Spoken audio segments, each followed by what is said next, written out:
Guys, welcome back to my channel. Today, ang i-review natin itong Jayco EJ6. Medyo na-curious lang ako dito kasi for a full EV, ang ganda ng kanyang selling price. Yung rear-wheel drive sells for 1,649,000 at yung all-wheel drive is 1,799,000 pesos. I think ito yung isa sa pinakamura na full electric na EV na all-wheel drive, with a range of about 400 kilometers. Okay, check natin ang kanyang exterior features. Yung front ng Jayco is distinctively boxy, retro-modern, and rugged look. Para siyang miniature premium off-roader. Yung headlights niya is shaped like an inverted L on both corners of the fascia. At meron siyang vertical pixel pattern LED daytime running lights. At sarado yung kanyang harapan, wala siyang grill. Instead, meron siyang bare panel featuring yung Jayco logo across the center panel. Napansin ko din meron siyang chunky off-road na bumper.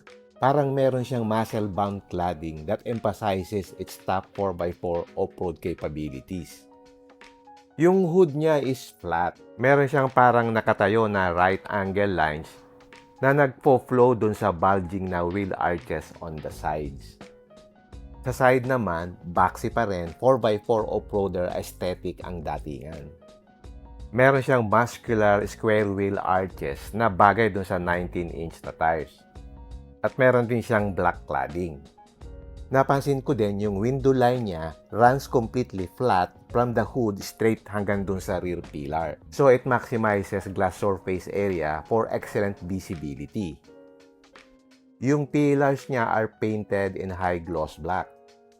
At doon naman sa bottom side of the doors, meron siyang protective molding. Maganda rin yung likod niya, meron siyang vertical matrix LED taillights. And instead of a traditional spare tire, yung rear door niya, meron siyang square storage box. Chunky din yung kanyang rear bumper. At yung glass niya sa likod is clean and vertical. Side opening din yung kanyang tailgate, like a classic 4x4 SUV. At dun sa roof, meron siyang third brake light. In short, yung rear portion niya is like a retro-modern aesthetic. It looks like a high-tech, futuristic version of a classic boxy off-roader. Okay, that's for the exterior. Check naman natin yung interior.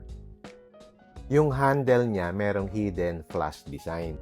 Pag lumapit ka using your smart key o bubuksan mo, nag-automatic pop outward yung handle. Okay, check natin yung interior. So, pag upo mo sa driver's seat, automatically nagwe-wake up yung kanyang 9.2-inch digital cluster saka yung kanyang 15.6 inches infotainment screen. So, pag inapakan mo yung preno, it will shift to active ready driving mode. Maganda yung design ng kanyang steering wheel. Flat dun sa itaas at saka sa baba at naka-EPS siya. And it is also tilt and telescopic. And it has different driving modes. Sige. Ito, automatic na to. Yan, automatic.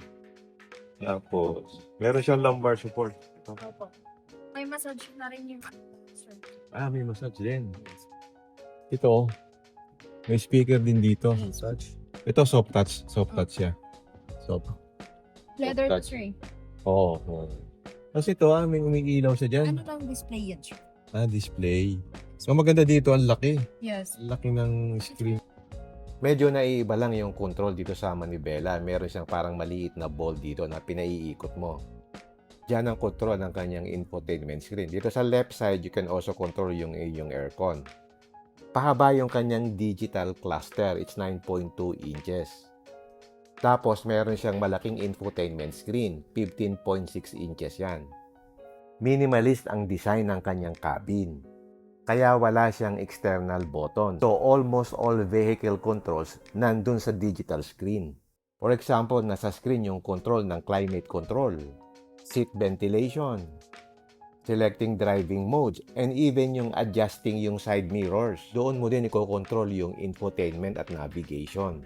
Like managing yung audio, and viewing yung 360-degree panoramic camera system.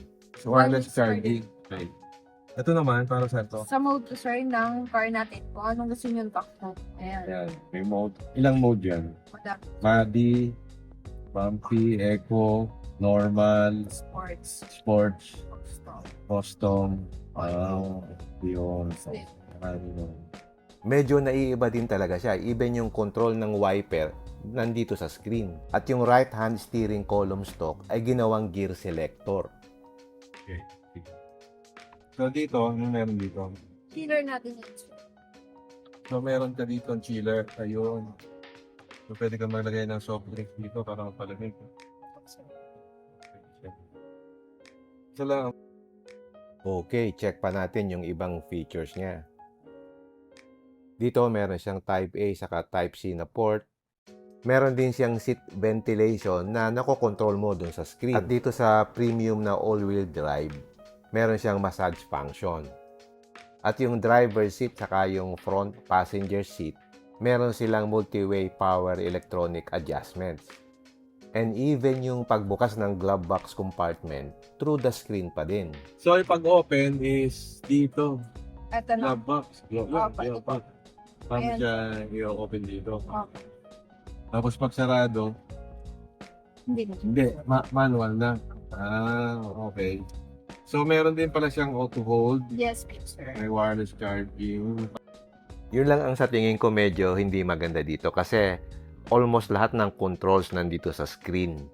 Medyo nakaka-distract yun kapag ka nagda-drive ka. At saka pag nagloko yung screen, apektado yung driving mo. Narin na taas. Ito, ano to? Ilaw, no? Opo. Ilaw. Dito, natin kung mayroon siyang ilaw. Meron siyang ilaw, sir. Meron siyang ilaw. Yes, isa, no? Kaya tinabangan mo. May ilaw din, no? Yes. Pareha lang po. Tapos meron siyang sunroof. Yes po, sir. Automatic siya. Sige, click. Hey, Jayco. Open the sunroof. Same din, di ba? Yes. Ang ganda sa likod. Yung...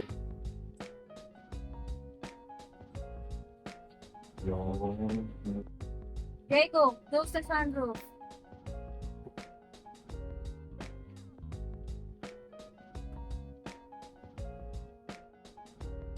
Meron din siyang amber lighting dito sa may door handle. Tapos dito sa dashboard, dito sa bandang ilalim, meron siyang amber lighting dito. Okay, check naman natin itong second row area. So ito yung kanyang design ng door panel.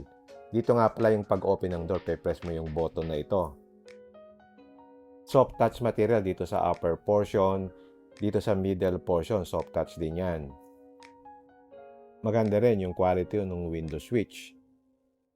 Andito yung bottle holder saka speaker. Adequate naman yung space dito sa likod. Meron siyang pocket dito. At ang maganda dito, flat yung kanyang flooring. So, comfortable na umupo dito sa gitna. Meron siyang aircon vent dito at sa lower portion may dalawang Type-C na charging port. Meron din siya ditong center armrest. Medyo may cover lang na plastic kaya hindi ko maibaba. So I suppose meron din siyang cup holders dito sa center armrest. Okay naman yung headroom niya. Dito sa side, meron siyang ilaw at saka meron siyang sabitan dito. At meron siya ditong microphone for voice command.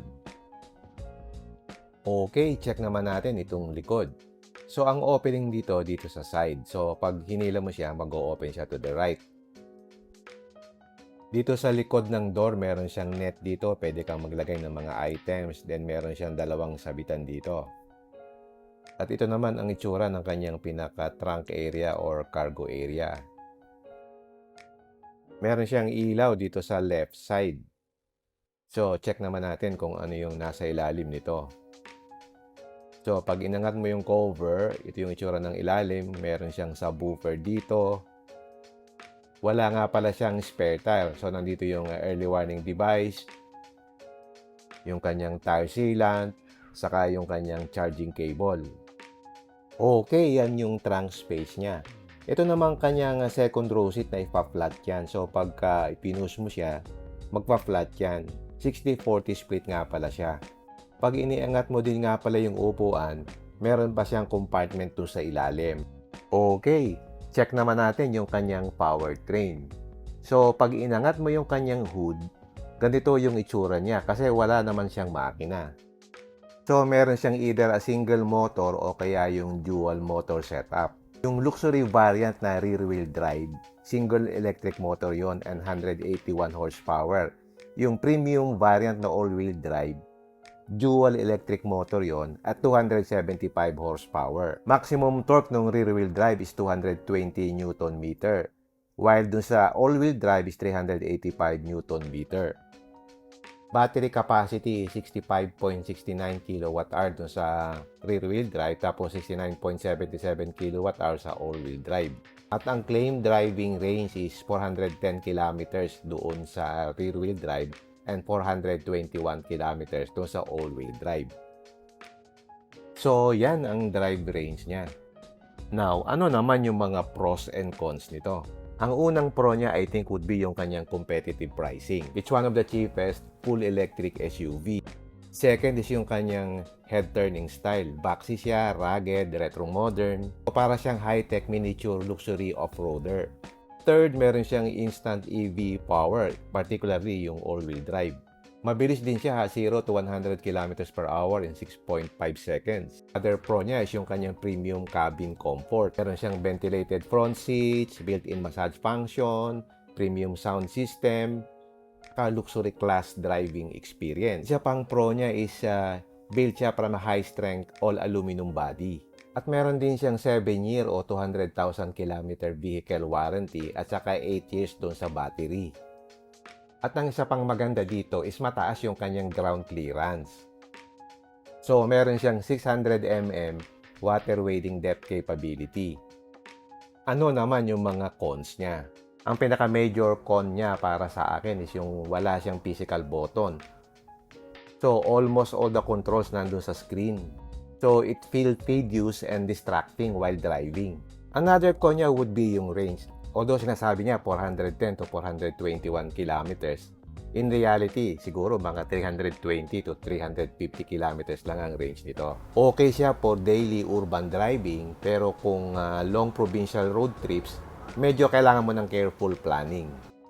Another con nito is bago pa itong brand na ito sa Pilipinas under the Chery umbrella. So as usual, yung parts availability saka yung service would be a challenge. Kasi kokonti pa yung dealerships nila. So, yan yung mga major pros and cons niya. Now, let's summarize. As a whole, I can say na itong Jayco EJ6 is a bold, high-tech car with rugged minimalism. It stands out completely with its boxy, retro-modern, aesthetic, and minimalist design.